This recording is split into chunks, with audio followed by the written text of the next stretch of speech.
Assalamualaikum warahmatullahi wabarakatuh. Selamat pagi teman-teman semuanya. Hari ini kita sudah memasuki pembelajaran kedua. Di pembelajaran kedua ini kita akan belajar tentang ciri-ciri benda hidup dan benda tak hidup. Sekarang perhatikan dulu penjelasan dari Ustadzah ya. Oke, siap-siap semuanya bisa mendengarkan dengan tertib. Yang pertama itu ada dua buah gambar kucing dan gambar kursi.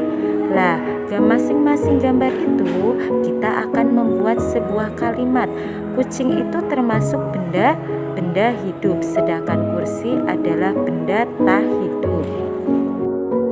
Nah, sekarang kita akan membuat kalimat dengan kata kucing. Contoh di situ yang sudah Ustadzah buat yaitu kucing hitam itu tumbuh besar. Itu contoh membuat kalimat dengan kata kucing. Ingat ya, kucing termasuk benda hidup. Lah, sekarang sebelahnya adalah kursi. Bisakah teman-teman membuat kalimat dari kata kursi?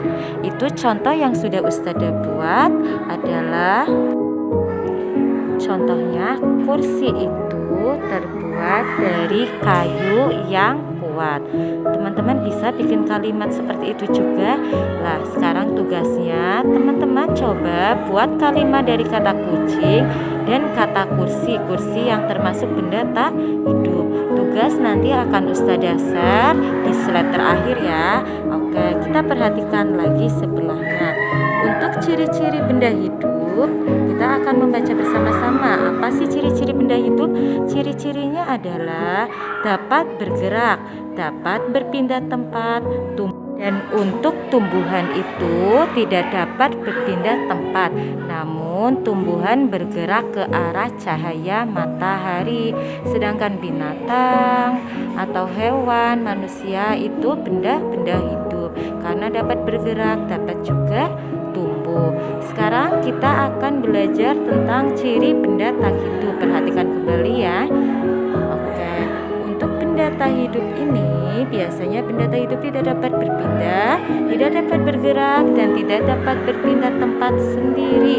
Benda tak hidup itu bergerak sendiri biasanya menggunakan apa? Menggunakan mesin seperti mobil, motor, ataupun sepeda. Kita harus mengayunkannya ya. Benda hidup bergerak dan berpindah tempat, sedangkan untuk benda tak hidup tidak dapat bergerak atau tidak dapat berpindah tempat. Itu ciri-cirinya. Silakan teman-teman bisa mencari contoh yang lain macam-macam benda hidup maupun benda tak hidup. Sudah jelas ya? Oke. Nah, sekarang untuk teman-teman sendiri pasti bisa berjalan dan bisa berlari kan? Tahu tidak berjalan itu apa? Sekarang kita akan coba perhatikan gerak berjalan. Gerak berjalan itu yang pertama sikap awal berdiri tegak dan pandangan ke depan. Kemudian yang kedua tangan kanan dan kiri dikepalkan di samping badan. Yang ketiga berjalanlah seperti biasa dengan lengan diayun di samping badan. Berjalanlah mengikuti irama hitungan 1, 2, 3. Itu contoh gerak berjalan. Atau apa sih yang dimaksud dengan gerak berjalan? Bisa ya? Nah, sekarang kita lanjut ke gerak berlari.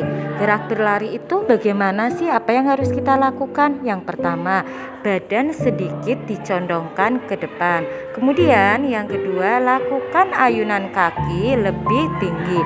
Yang ketiga, gerakan kaki dipercepat dari gerak berjalan. Lah, teman-teman bisa kan mempraktekannya di rumah bagaimana cara berlari atau berjalan seperti yang sudah teman-teman lakukan dalam kehidupan sehari-hari. Kenapa sih berlari berjalan itu termasuk olahraga yang membuat tubuh kita menjadi sehat ya. Jadi kita harus tetap semangat dalam berolahraga agar tubuh kita menjadi sehat. Oke, selanjutnya untuk tugas hari ini silakan teman-teman bisa simak ya. Tugas hari ini adalah buatlah masing-masing dua kalimat dari kata kucing kucing, dan kursi, tapi menggunakan huruf tegak bersambung. Teman-teman bisa tulis di buku halus ya. Yang kedua, tulislah perbedaan benda hidup dan benda tak hidup serta contohnya. Bagaimana, mudah kan? Kalau dari tadi teman-teman memperhatikan penjelasan Ustadzah, insya Allah teman-teman bisa mengerjakannya dengan baik.